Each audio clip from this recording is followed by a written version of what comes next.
हम लोगों ने स्टार्ट किया था revision for LPG new economic policy 1991, जो कि जुलाई 1991 में आई थी।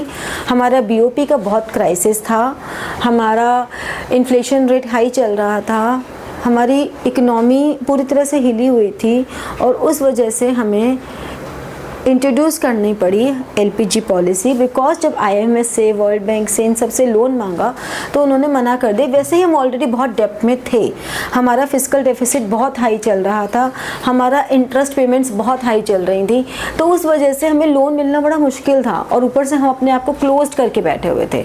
तो उन्होंने कहा लोन तो हम देंगे, लेकिन उसके लिए आप अपनी पॉलिसी, अपनी इकोनॉमी को ओपन करो। ठीक है, तो उसके लिए हमारे पास 3 मेजर्स आए, लिबरलाइजेशन, प्राइवेटाइजेशन एंड ग्लोबलाइजेशन। हमने लिबरलाइजेशन में जो रिफॉर्म्स हुए वो सारे रिफॉर्म्स हमने, टैक्स रिफॉर्म्स, फिस्कल रिफॉर्म्स, सब रिफॉर्म्स हमने, financial reforms and all everything we covered in previous class. अब आज हम जो कर रहे हैं वो कर रहे हैं प्राइवेटाइजेशन। ठीक है, ये हमारा हो गया प्राइवेटाइजेशन।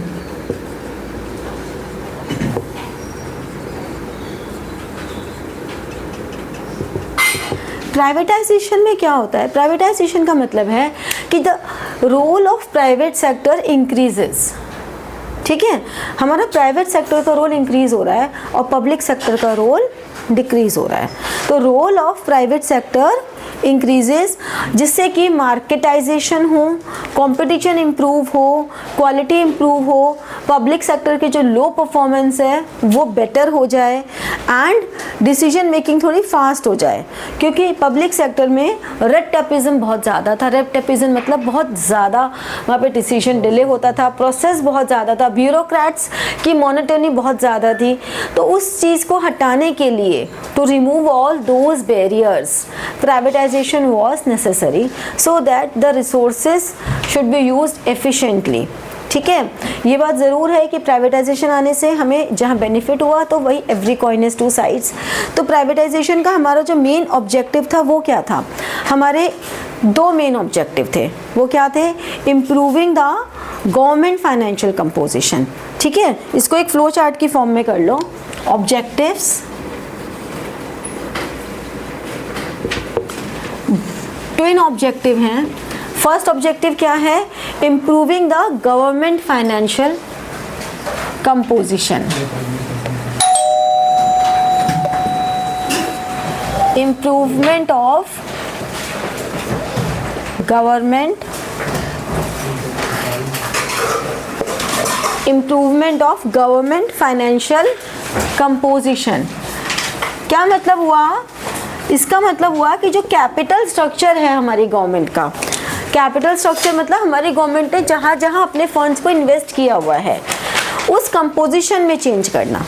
ठीक है, कि गवर्नमेंट का पैसा कहाँ कहाँ लगा हुआ है, हम अभी तक खर्च किस किस हेड में कर रहे थे, उसको चेंज करना। That is improvement of government financial composition. ठीक है, और दूसरा इम्प्रूवमेंट इन जो भी हमारी गवर्नमेंट एंटरप्राइजेज हैं उनकी परफॉर्मेंस को इम्प्रूव करना। ऐसा तो नहीं ना कि सारे पब्लिक सेक्टर को बंद कर देंगे, कुछ पब्लिक सेक्टर रहेंगे भी, पूरी तरह से प्राइवेटाइजेशन तो हम नहीं करेंगे। तो वो जो प्राइवेटाइजेशन है, पहला काम ये करना कि गवर्नमेंट का जो फाइनेंशियल कंपोजिशन है उसको बेटर करो, उसको अच्छा करो। दूसरा, इम्प्रूवमेंट इन पब्लिक सेक्टर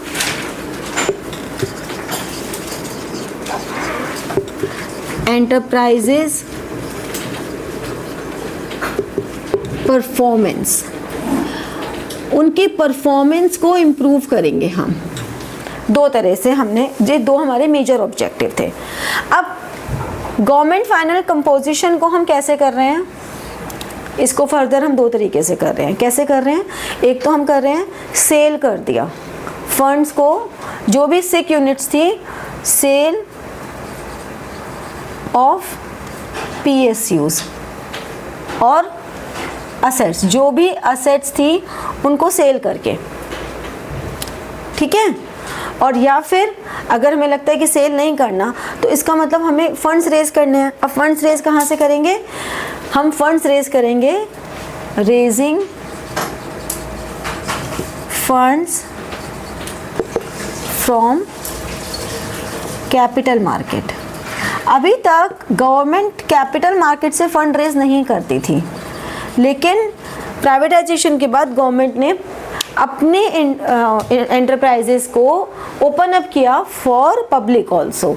तो उन्होंने कैपिटल मार्केट से फंड रेज किए, लेकिन इंटरनल, वो कैपिटल मार्केट में उन्होंने एक्सटर्नल को नहीं डाला भी, इंटरनल। ठीक है, ऑल्दो कुछ स्पेसिफिक सेक्टर ऐसे भी थे जहां उन्होंने फॉरेन इंस्टीट्यूशनल इन्वेस्टर्स को भी वेलकम किया, बट मेजरली उन्होंने इंटरनल को ही फोकस किया। ठीक है, यहाँ पे कैसे इम्प्रूवमेंट की? यहाँ पे इम्प्रूवमेंट उन्होंने की कि जो भी उनकी परफॉर्मेंस मेजर्स हैं, उन परफॉर्मेंस मेजर्स को रिवाइज किया, रिव्यू किया and new performance measure setup किए ताकि न्यू टारगेट्स अचीव हों और हम उनको फिर कंपेयर करें। ठीक है, हमने अपने कंज्यूमर्स को इंपॉर्टेंस देनी शुरू की। गवर्नमेंट सेक्टर को बोला कि ऐसा नहीं है कि अपने सेक्टर को इंपॉर्टेंस ही नहीं दोगे, कि अरे तो सरकारी काम में बेकार ही होगा, ऐसा नहीं है, सरकारी काम भी अच्छे हो सकते हैं। तो उनको उन्होंने क्वालिटी वाइज, क्वांटिटी वाइज, अपनी डाइवर्सिटी के थ्रू उन्होंने अपनी एफिशिएंसी को इम्प्रूव किया गवर्नमेंट सेक्टर की। ठीक है, पब्लिक सेक्टर को फाइनेंशियली उन्होंने थोड़ा इंडिपेंडेंट और बनाया, और जो मैनेजरियल ऑटोनॉमी थी उसको उन्होंने थोड़ा डिसीजन मेकिंग प्रोसेस को थोड़ा इम्प्रूव किया। तो ओवरऑल परफॉर्मेंस को इम्प्रूव करना, यहाँ पे ये उनका क्वालिटेटिव एस्पेक्ट हो गया। अगर क्वालिटेटिव एस्पेक्ट पूछा जाएगा तो आप ये बताएंगे परफॉर्मेंस के लिए, लेकिन अगर क्वांटिटेटिव पूछा जाएगा कि what are the quantitative objectives, तो क्वांटिटेटिव में आप इधर बताएंगे। समझ में आई ये बात? ठीक है, अब प्राइवेटाइजेशन के फेवर में और अगेंस्ट दोनों बातें ही होंगी। तो फेवर में क्या आर्ग्यूमेंट्स थे कि it introduce efficiency and profitability of public sector undertakings, कि पब्लिक सेक्टर जो PSUs हैं, privatization will help to improve the efficiency of PSUs also, reduce budgetary deficit, budgetary deficit को रिड्यूस करना, क्योंकि जो भी लॉस मेकिंग PSUs हैं उनको उन्होंने बंद कर दिया। अब मान लो ऐसा है कि ये एक कंपनी है A, ये एक PSU B, C, D, ये हमें दे रहा है इतना प्रॉफिट, ये हमें दे रहा है इतना प्रॉफिट, लेकिन ये इतना लॉस दे रहा है और ये इतना लॉस दे रहा है।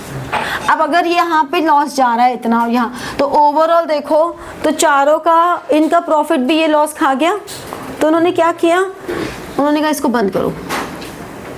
खरीदने वाला भी कोई नहीं था। गवर्नमेंट ने प्लानिंग तो बड़ी की प्राइवेटाइजेशन करके कि भाई हम प्राइवेटाइज कर रहे हैं, खरीदो। एक बात बताओ, लॉस मेकिंग अंडरटेकिंग कौन खरीदेगा? प्राइवेट सेक्टर भी क्यों ही खरीदेगा, उसका तो प्रॉफिट मोटिव ही है। तो ये एक प्रॉब्लम प्राइवेटाइजेशन में उन्हें फेस करनी पड़ी थी कि हम चाह रहे हैं कि लोग इन्वेस्ट करें, बट पीपल डोंट ट्रस्ट। हम चाह रहे हैं कि प्राइवेट सेक्टर खरीदे, लेकिन प्राइवेट सेक्टर ने खरीदी ही नहीं। ठीक है, हमारे चाहने से क्या होता है? मैं चाह रही हूँ ये बेचना, कोई खरीदार तो मिले, मेरे चाहने से क्या होता है?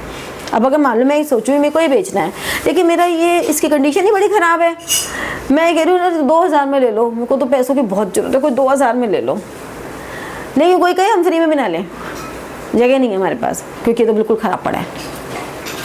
ठीक है, तो कोई क्यों ही लेगा? उन्होंने जितनी भी 6 यूनिट्स थी उनको या तो सेल किया, पब्लिक सेक्टर का बर्डन हटाया। अगर ऐसा था कि उनको रिवाइव कर सकते हैं with better management, with better resources, with the collaboration with private sector, तो उन्होंने उन 6 यूनिट्स को रिवाइव भी किया। ऐसा नहीं कि सब सेल ही कर दिया। ठीक है, और क्योंकि उन्होंने अपने आप को ग्लोबलाइजेशन पे भी लेकर आए, तो इंटरनेशनल मार्केट में भी उनका प्लेस आ गया, तो कॉम्पिटिटिवनेस आ गई, डोमेस्टिक के लोगों को भी कॉम्पिटिटिवनेस आ गई, मॉडर्न टेक्निक्स ऑफ प्रोडक्शन आ गई, एंड PSUs के लिए थोड़ी स्ट्रिक्टनेस ऐसे आ गई कि सरकारी, तो मतलब ये नहीं कि सरकारी हो गए तो मतलब अब सब कुछ ही ईजिली हो जाएगा, ऐसा नहीं होगा, आपको भी काम करना पड़ेगा। ठीक है, फिर अगेंस्ट में क्या था कि ये बात प्रॉब्लम क्या थी कि जितने भी ये पब्लिक सेक्टर थे, इनको जब खरीदने की बातें आई तो वो जो पावर थी ना, वो बहुत सेंट्रलाइज्ड पावर थी, मतलब बहुत ही जो बिग इंडस्ट्रियलिस्ट्स हैं उन्हीं के हाथों में थी सारी पावर। तो ये भी एक प्रॉब्लम थी। तो उससे क्या हुआ, inequalities of income and wealth थोड़ा और बढ़ गया, मतलब पहले से गैप जो था वो गैप और बढ़ गया। क्यों? क्योंकि रिच बिकम मोर रिच। अभी तक जो गवर्नमेंट एम्प्लॉय थे, आई रिमेंबर अ केस कि एक फैक्ट्री थी, we were very small, in around 7th-8th standard में थी, तब इतना समझ में उस समय नहीं आता था, लेकिन बाद में जब हम पढ़े तो हमें वो चीज़ें रिलेट करके समझ में आया कि हम लोग 7th-8th में थे, गवर्नमेंट एक ऑर्गेनाइजेशन थी, सीमेंट फैक्ट्री थी, और हम बच्चे थे, तो क्या होता था, जहाँ हम रहते थे वहाँ की वो गवर्नमेंट की सीमेंट फैक्ट्री थी, और वो वहाँ पे रैली निकल रही है, मशाले हाथ में लेके, अब बच्चों को तो मज़ा ही आ जाता है, हम भी बड़े मज़े से, अरे हमारे घर के बाहर से निकल रही, फ्लैट सिस्टम तो होता नहीं था, तो भाई ऐसे गली से निकल रहे, तो सारे हमारी जो बच्चा टोली होती थी ना, भाग जाती थी उनके साथ ही। छोटी सी जगह थी वो, बहुत बड़ा सिटी नहीं थी, मेट्रोपॉलिटन नहीं थी, बहुत छोटा सा प्लेस था, मेरे पापा की पोस्टिंग वहाँ पे थी, तो हम उनके साथ चलते थे, बड़ा मज़ा आता था, मशालें चल रही हैं, नारे लगा रहे हैं, ओह हल्ला मचा रहे हैं, समझ में नहीं आता था। फिर मेरी एक फ्रेंड थी, उसके पापा भी उसी फैक्ट्री में थे, तो वो मुझे कहती अब तो ना हमारा घर हमसे छिन जाएगा, क्यों? क्योंकि वो फैक्ट्री का घर था ना, फैक्ट्री ने सारे अपने एम्प्लॉयज़ को दिया हुआ था, पूरी कॉलोनी बनी हुई थी उनका, वो जहाँ पैदा हुए बड़े हुए वो घर उनका, तो हम कोई बात नहीं, अब तो फिर मेरे घर के पास आ जाएगी ना, अब तो हम ज़्यादा मज़े करेंगे ना, तो मतलब बड़ी खुशी थी।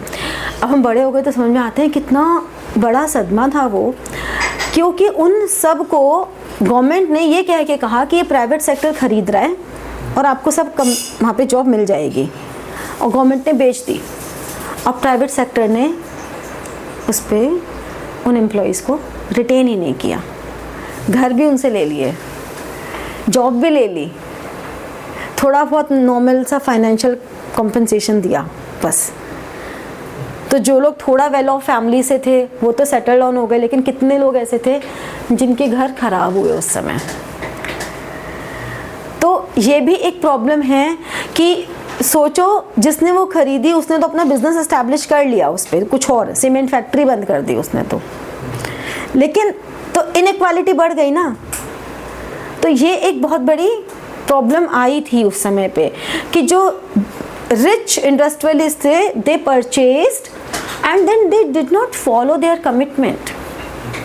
अब बल्कि बेटर पॉलिसीज है, जैसे अभी देना बैंक मर्ज हुआ था बैंक ऑफ बड़ौदा में, तो देना बैंक का हर एम्प्लॉई फिर बीओबी में आया, ठीक है ना। जैसे कि पंजाब नेशनल बैंक में मर्ज हुआ था, कौन सा बैंक हुआ था पीएनबी में, I don't remember right now, PNB में भी एक बैंक मर्ज हुआ था, मुझे नाम नहीं याद आ रहा, तो उसके सारे एम्प्लॉयज़ पीएनबी के एम्प्लॉयज़ बन गए थे। तो ऐसे अब ये नहीं होता है। इवन पेटीएम बैंक बंद हुआ, पेटीएम तो प्राइवेट बैंक था, पेटीएम बैंक बंद हुआ तो उसके भी एम्प्लॉयज़ को एकदम से ऐसे नहीं करा गया कि बस निकाल बाहर फेंका गया, उनके भी एम्प्लॉयज़ को प्रॉपर ट्रीट किया गया था। तो प्राइवेट सेक्टर तो प्रॉफिट मोटिव के लिए काम कर रहा है, सोशल वेलफेयर से उसको कोई मतलब नहीं है, उनको कोई भी प्रोजेक्ट ऐसा नहीं करना चाहते जो लॉन्ग टर्म तक चले, उसको तो छोटे प्रोजेक्ट्स करो। तो वो कोई भी ऐसे प्रोजेक्ट नहीं करना चाहते जहाँ सोशल वेलफेयर का काम ज़्यादा हो, रिस्की प्रोजेक्ट्स में they don't want to enter, उनको तो सेफ जोन चाहिए। तो ये सारी प्रॉब्लम्स आई थी। तो प्राइवेटाइजेशन हुआ किस किस तरह से? प्राइवेटाइजेशन के लिए एक तो हमने डिसइन्वेस्टमेंट किया, डिसइन्वेस्टमेंट भी दो तरह से हुआ। दो तरह से कैसे? एक तो पूरी तरह से सेल हो गया कंप्लीटली, ठीक है, या 51% से ज़्यादा का share public sector private sector के पास चला गया, ठीक है। तो वो तो थी स्ट्रैटेजिक सेल। एक था जो सिर्फ 51% तो गवर्नमेंट के पास रहा और बाकी जो है वो प्राइवेट सेक्टर के पास गया, that is called minority sale, ठीक है। यानी कि पब्लिक इशू उन्होंने निकाला, उन्होंने कहा कि हम डायरेक्टली किसी कंपनी को सेल नहीं करेंगे, हम पब्लिक इशू निकालेंगे, general public will invest in our company. Government ने ये किया, दैट इज़ माइनॉरिटी सेल, क्योंकि उसमें डिसीजन मेकिंग, ऑटोनॉमी सारी गवर्नमेंट की रही। लेकिन स्ट्रैटेजिक सेल में उन्होंने पब्लिक को, प्राइवेट सेक्टर को काफ़ी सेल किया, ठीक है। एक वो लेकर आए policy of Navratnas. Policy of Navratnas क्या थी? Any idea? जिसमें decision making power lies with the PSU. Decision making power lies with the PSU. ये नवरत्ना का जो कॉन्सेप्ट आया था, ये अकबर की जो कहानी थी उसमें जो अकबर के दरबार के 9 रत्न थे उनके बेसिस पर ये आया था। ऑल्दो अब तो नवरत्नास जो टोटल हैं वो 18 हो गई हैं, ठीक है, लेकिन जब बनी थी तब 9 थी तो उनको नवरत्ना नाम दिया था। अब कहने को नवरत्ना है लेकिन हैं वो 18, ठीक है। ऐसे अब तो मिनी रत्नास भी बन गई हैं, वो 56 हैं। ये सब PSUs ही हैं जो प्रॉफिट मेकिंग के लिए काम कर रही हैं, क्योंकि गवर्नमेंट को ये कहा जाता है कि government always do work for social welfare. तो गवर्नमेंट ने कहा नहीं, हमारा एक सेगमेंट है जो सोशल वेलफेयर के लिए करेगा, लेकिन जो नवरत्नास हैं, मिनी रत्नास हैं, these PSUs will work for profit making, this will not work for social welfare only. ठीक है, हाँ बताओ। वो डिसइन्वेस्टमेंट तो पार्ट ऑफ बेस्ड है ना, तो जब वो होल से लेके पूरी PSU में तो वो भी डिसइन्वेस्टमेंट ही है, पूरा पूरा बेचने पे भी। ठीक है, समझ में आया प्राइवेटाइजेशन। नेक्स्ट हमारे पास आता है ग्लोबलाइजेशन, थर्ड पार्ट। ग्लोबलाइजेशन में क्या हो रहा है, क्या हो रहा है ग्लोबलाइजेशन में? इनिशियली हम लोगों ने अपनी इकोनॉमी को बिल्कुल क्लोज कर दिया था। We did not open our economy to external world. Globalization में हमने अपनी इकोनॉमी को ओपन अप किया for outside world, that is globalization. अब ये सब तरह से हुआ, टूरिज़्म में भी हुआ, इन्वेस्टमेंट में भी हुआ, बैंकिंग सेक्टर में भी हुआ, ह्यूमन कैपिटल फॉर्मेशन में भी हुआ, टेक्नोलॉजी में भी हुआ, इंफॉर्मेशन में भी हुआ। इन ऑल द एस्पेक्ट्स हमने मल्टी फेसेट ग्लोबलाइजेशन किया। तो ग्लोबलाइजेशन के जो 4 पैरामीटर्स थे वो क्या रहे? Free flow of goods and services. ठीक है, 4 parameters.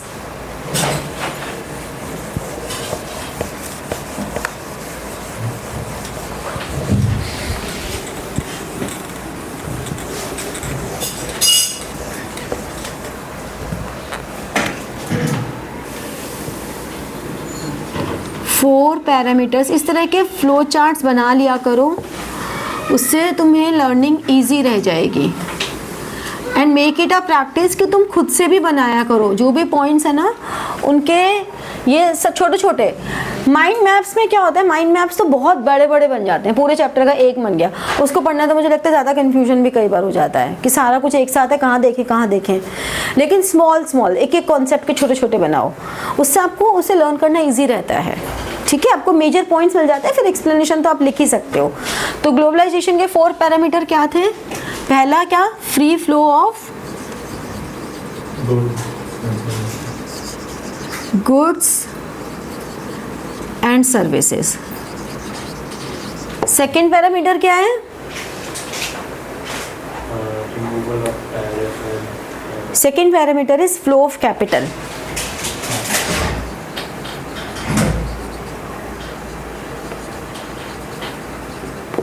Second parameter is flow of capital. Third is technology, free flow of technology.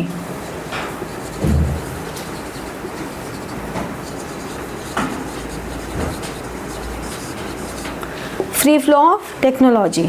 और last, free movement of human capital.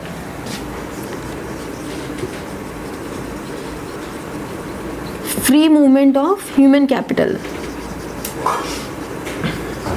पहले बहुत टफ था बाहर जाना। पहले अगर कोई बाहर चला जाता था पढ़ने या जॉब करने तो भैया ऐसी बड़ी बात होती थी, मिठाइयाँ बच जाती थी। लेकिन अब तो देखो ना, जिसे देखो वही जा रहा है, घूमने भी जा रहे हैं, पढ़ने भी जा रहे हैं, जॉब करने भी जा रहे हैं। इतनी कोई मुश्किलें थोड़ा रह गई हैं। तो ये 4 पैरामीटर्स हैं। तो ग्लोबलाइजेशन के फेवर में क्या पॉइंट्स हैं बताओ? ग्लोबलाइजेशन के क्या फ़ायदे हैं? ये तो बता ही सकते हो। फॉरेन रिजर्व्स इंक्रीज हो रहे हैं और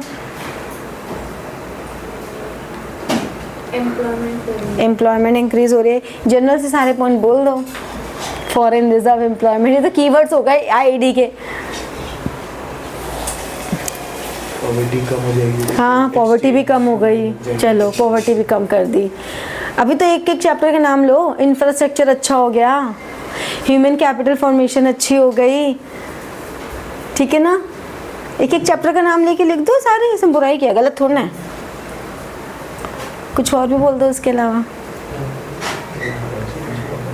डोमेस्टिक कंपटीशन इंक्रीज हो गया तो क्वालिटी इंप्रूव हो गई। फॉरेन इंस्टीट्यूशनल इन्वेस्टमेंट्स आए, टेक्नोलॉजिकल ट्रांसफर्स हुए, टेक्नोलॉजिकल एक्सचेंज हुए तो टेक्नोलॉजी इंप्रूव हुई, प्रोडक्शन टेक्निक्स इंप्रूव हुई। ठीक है, मॉडर्न टेक्नोलॉजी हमने ऑप्ट की। ठीक है, तुमने ये सारे पॉइंट्स है ना, ये गलत नहीं है, ये तुम स्टार्टिंग में तुमने शुरुआत की गलत नहीं है, बट थोड़ा सा आउट ऑफ द बॉक्स में तो सोचोगे, वहीं पे फंसे रहोगे क्या?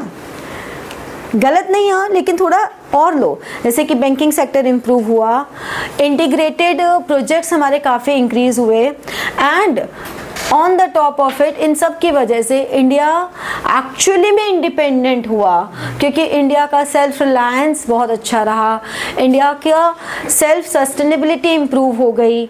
अब इंडिया पहले जो चीज़ें इंपोर्ट करता था, इंडिया एक्सपोर्ट करने लगा।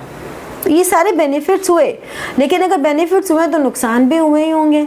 तो नुकसान क्या हुए? क्या बोलते डोमेस्टिक वही सेम डोमेस्टिक कॉम्पिटिटिवनेस हुई, तो डोमेस्टिक में असर पड़ गया प्रोडक्शन का।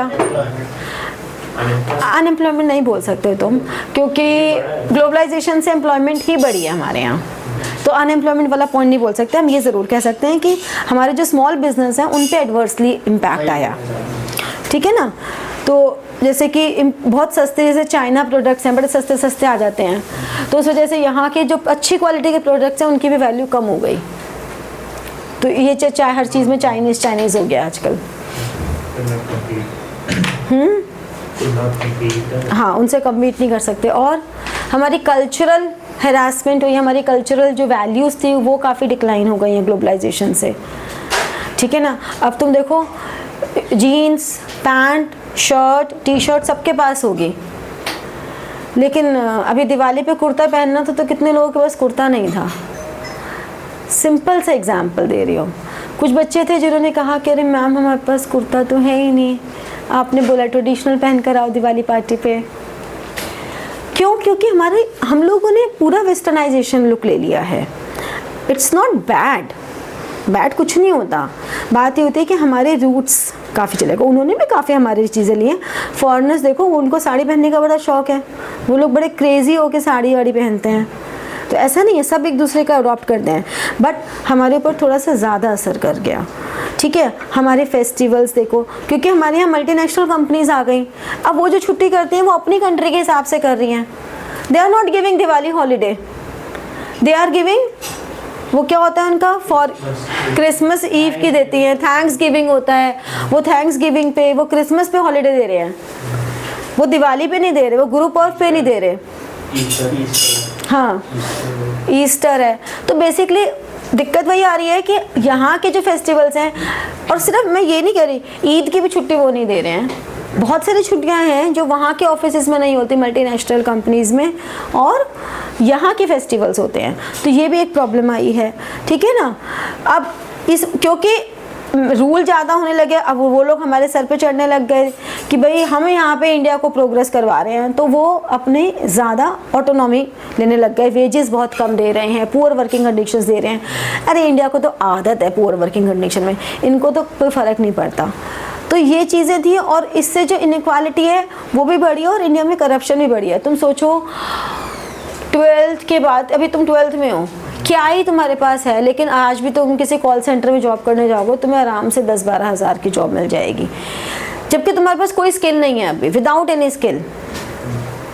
तो तुम्हारे हाथ में जब ये पैसे आने लग जाएंगे इतनी कम उम्र में, और जिसने मेहनत की है, पढ़ाई की है, अपनी स्किल डेवलप की है, उसको जब ये 10-15 हज़ार रुपये मिलते हैं, तो वो उसके पैसे की वैल्यू को समझता है। लेकिन तुम्हें तो अभी वैल्यू ही नहीं है, तुमको तो लगेगा ओहो हम तो बड़े अच्छे हो गए, ये भी कुछ नहीं हुए।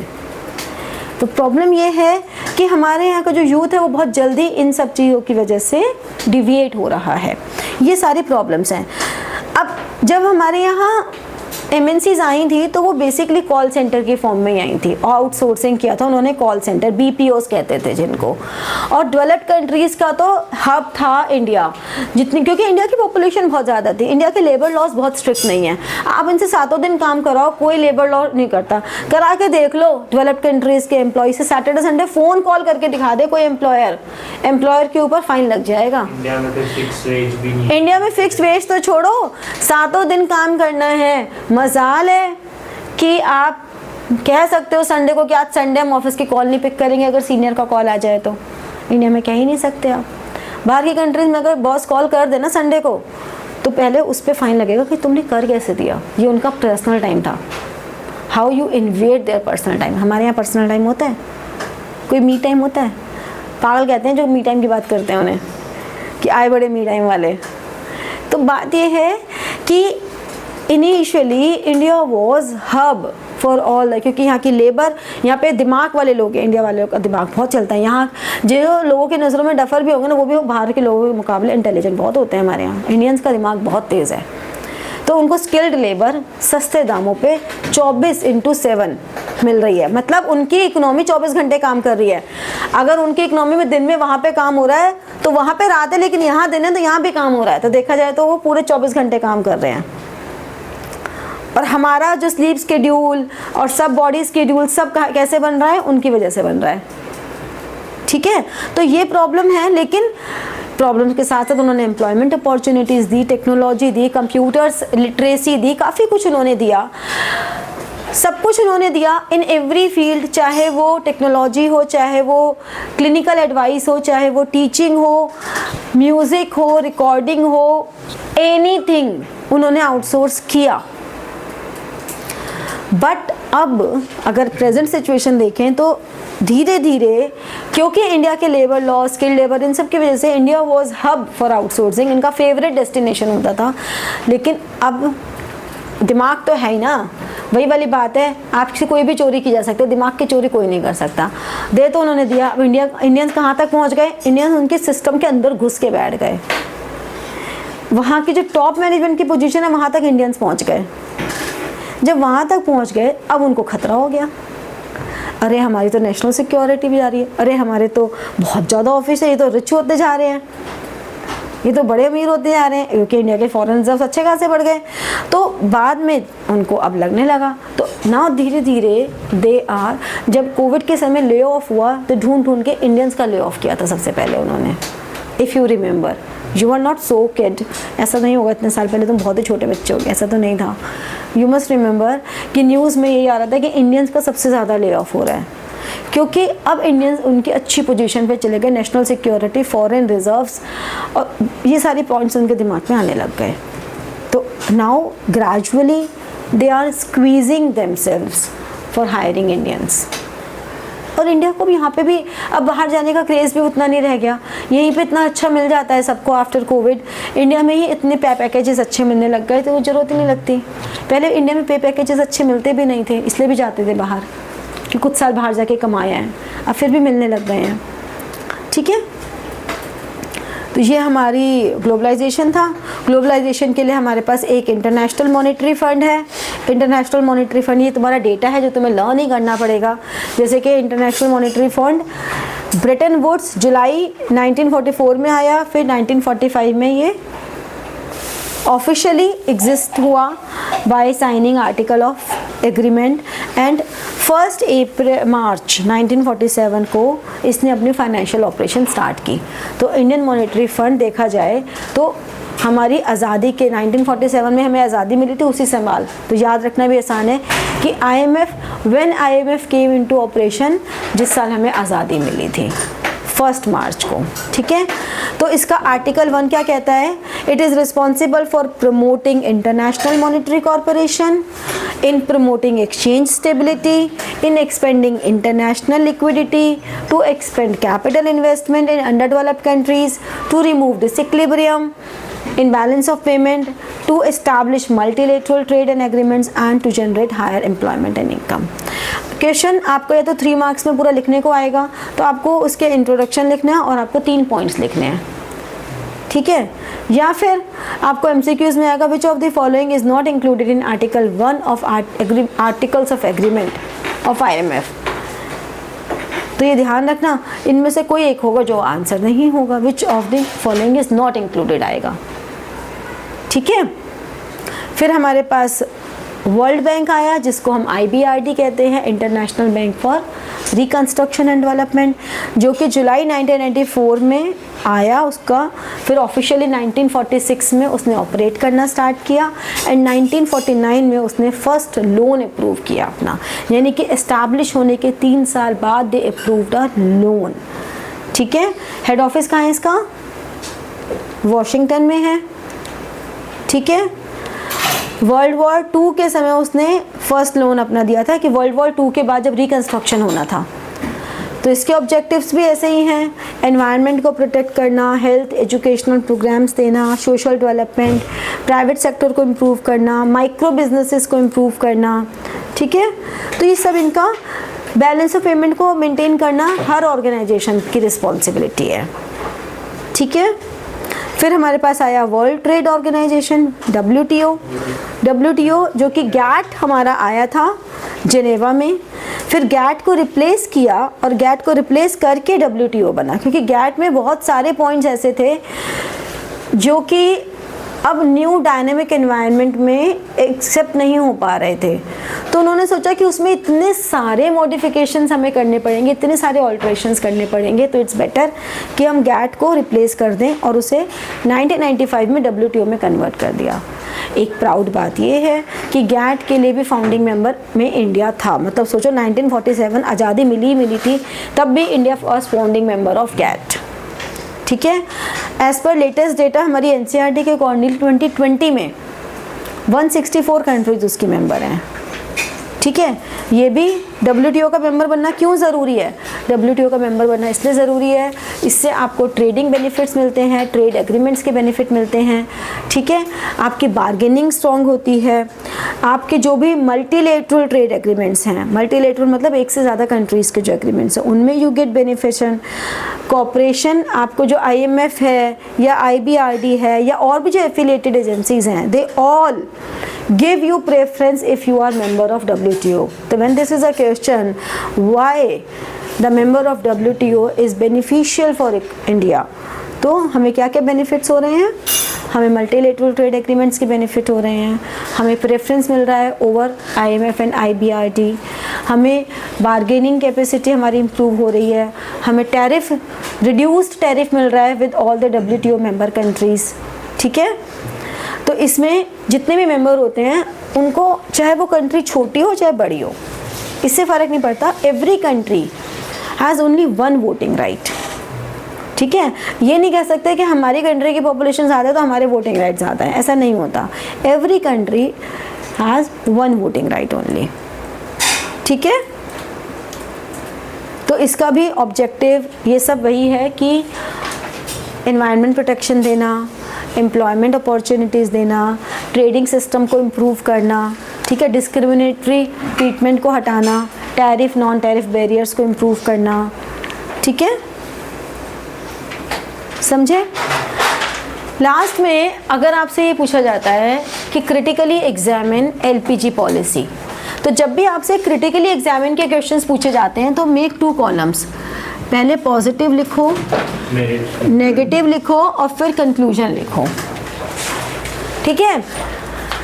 तो मेरिट्स तो आपने सारे अचीवमेंट्स लिखे, हमने जो शुरू में हमने प्रॉब्लम्स बताई थी ना चैप्टर के स्टार्टिंग में कि ये सारी प्रॉब्लम्स है जिसकी वजह से हमें LPG लानी पड़ी, वो सारी प्रॉब्लम्स हमें ठीक हो गई। हमारा GDP अच्छा हो गया, हमारा फॉरेन एक्सचेंज इंक्रीज़ हो गया, हमारा इन्फ्लेशन रेट कंट्रोल में आ गया, हमारा फॉरेन कैपिटल इनफ्लो में होने लग गई, हमारी वर्ल्ड इकोनॉमी के साथ इंटीग्रेशन हो गया, हमारा इंडस्ट्रियल सेक्टर कॉम्पिटिटिव हो गया, हमारी एम्प्लॉयमेंट अपॉर्चुनिटीज़ बढ़ गई, ठीक है, सारे पॉजिटिव आ गए। नेगेटिव क्या आ गया? हमारी डोमेस्टिक इंडस्ट्रीज़ को थ्रेटनिंग आ गई, हमारी कल्चरल वैल्यूज़ डाउन हो गई, हमारे एग्रीकल्चरल पे इम्पैक्ट आ गया, सर्विस सेक्टर इम्प्रूव हुआ लेकिन एग्रीकल्चरल डिक्लाइन हो गया। तो इस तरह से करके हमने 6 नंबर से ज़्यादा का तो आएगा नहीं, और 6 नंबर का भी बहुत रेयर चांस है कि इसमें से आएगा, फिर भी हम मान लेते हैं चलो। तो आपने 3 पॉइंट्स यहाँ लिखने हैं, 3 यहाँ लिखने हैं और कंक्लूजन लिख देना है बस। कभी मत सोचना कि बहुत ज़्यादा लिखने से, ये बिल्कुल रॉन्ग माइंडसेट है कि थ्योरी पेपर है जितने ज़्यादा लिखेंगे उतने नंबर मिलेंगे, ऐसा कुछ नहीं है। No long paras, no unnecessary content, जितना पूछा जाए उतना जवाब दो, टू द पॉइंट आंसर दो, सही आंसर दो। अननेसेसरी कहानियाँ गढ़ने की बिल्कुल ज़रूरत नहीं है, अब वो ज़माने ख़त्म हो गए। ये होते थे, हम लोगों ने जब क्लास 12th पास की तब एक्चुअली में ये होता था कि हमें टीचर से कहते थे कि ऐसे नाप के नंबर देते हैं, इसने 2 पेज लिखे, इसने 4 पेज लिखे, तो जिसने ज़्यादा पेज लिखे उसको ज़्यादा नंबर मिलेंगे, चाहे लिखा कुछ भी हो। तो हमें सिखाया ही जाता था कि जो भी उसके बारे में आता ना सब लिख देना, सब लिख देना। लेकिन अब वो गलती नहीं करनी है, अब वो ज़माने ख़त्म हो गए, अब नहीं ऐसे आप कर सकते हो। आपको टू द पॉइंट आंसर लिखना है, पॉइंट्स में आंसर लिखना है, फ्लो चार्ट्स बनाने हैं, टेबल्स बनानी है, तो भी आपको मार्क्स मिलेंगे। ठीक है, डन। तो chapter is over, just read the chapter. कोई भी प्रॉब्लम आती है तो आप ग्रुप में डाल सकते हो कि हमें इस क्वेश्चन में प्रॉब्लम आ रही है। कोई क्वेश्चन आप लिखते हो, आप मुझे भेज सकते हो चेकिंग के लिए कि आप चेक कर दो। आप आंसर लिख के भेजोगे तो मैं आपके आंसर राइटिंग चेक कर दूंगी, नहीं भेजोगे तो मैं कुछ नहीं कर सकती हूँ। ठीक है, चलो नमस्ते। तो like, share and press the bell button for getting your notifications and comment. ठीक है, thank you.